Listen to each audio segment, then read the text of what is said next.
Experience میرا it was like a very different experience. یہاں جب میں آئی تو مجھے لگ رہا تھا کہ میں کیسے یہاں انڈلج کروں گی لوگوں میں, کیسے بات کروں گی, نیٹ ورکنگ ہوگی نہیں ہوگی.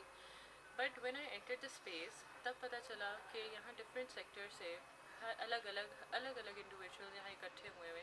ان سے بات کر کے, ان کے آرگنائزیشنس کے بارے میں پتہ کر کے, ان کے ڈفرینٹ آئیڈیاز سن کے آئی کیم ٹو نو کہ ہماری جو سوسائٹی ہے اس میں بہت سارے ایشوز ہیں.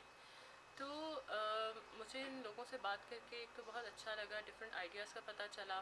پھر مجھے یہ آئیڈیا ہوا کہ ہمارے پرابلمس کیا کیا جو ہمارے معاشرے میں ہیں. یہاں آنے کا جو مقصد تھا that was learning, and specifically ایک ٹاپک پہ that was harassment and sexual harassment. اس میں یہ تھا کہ پہلے آئی واز ناٹ نوئنگ کہ ہمارا جو جینڈر اینڈ سیکس ہے اس کا ڈفرینس کیا ہے. ہم بہت سے لوگوں کو آئیڈیا نہیں ہوتا کہ what sex and what's gender.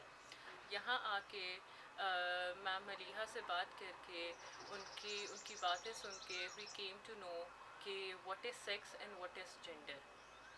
After that جب ہم آگے اپنے لاس کی طرف گئے تو جو ڈاکٹر فوزیہ نے جو ایک اسٹیپ لیا کہ پہلے اس سیکشول ہراسمنٹ پہ یا ہراسمنٹ پہ کوئی بات ہی نہیں ہوتی تھی, but doctor Fauzia took the step.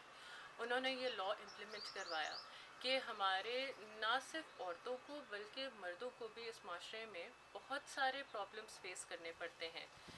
And specifically میں ادھر ایک اور بھی چیز کہوں گی کہ مرد, عورت اور ایک اور ہماری کمیونٹی ہے دیٹ از ٹرانسجینڈرس. ہم ان کے بارے میں بات نہیں کرتے, بٹ ہمارا جو لا آیا ہے, ہمارا جو لا پاس ہوا ہے, اس میں یہ ہے کہ it's not just for males, it not just for females, and it's for transgenders as well. So یہاں ان چیزوں پہ ہم نے بات کی.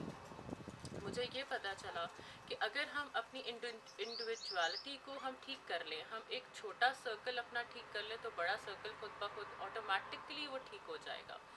سو یس, مائی ایکسپیرئنس ان مہر گڑھ واز گڈ. لرننگ بہت اچھی ہوئی, اور انشاءاللہ یہاں سے نکلنے کے بعد ڈیفینیٹلی میں اپنی آرگنائزیشن میں جہاں سے میں ہوں وہاں ان لاز کو امپلیمنٹ کراؤں گی, وہاں کے جو مسئلے ہیں ان کو ریزالو کروں گی, اور بہتر طریقے سے ریزالو کر سکوں گی, نہ صرف اپنی آرگنائزیشن میں بلکہ سوسائٹی میں جو ایشوز ہو رہے ہیں اب مجھے ان کی اکنالجمنٹ کرنا میرے لیے آسان ہوگا, اور میں ان کو صحیح طریقے سے ریزالو کر سکوں.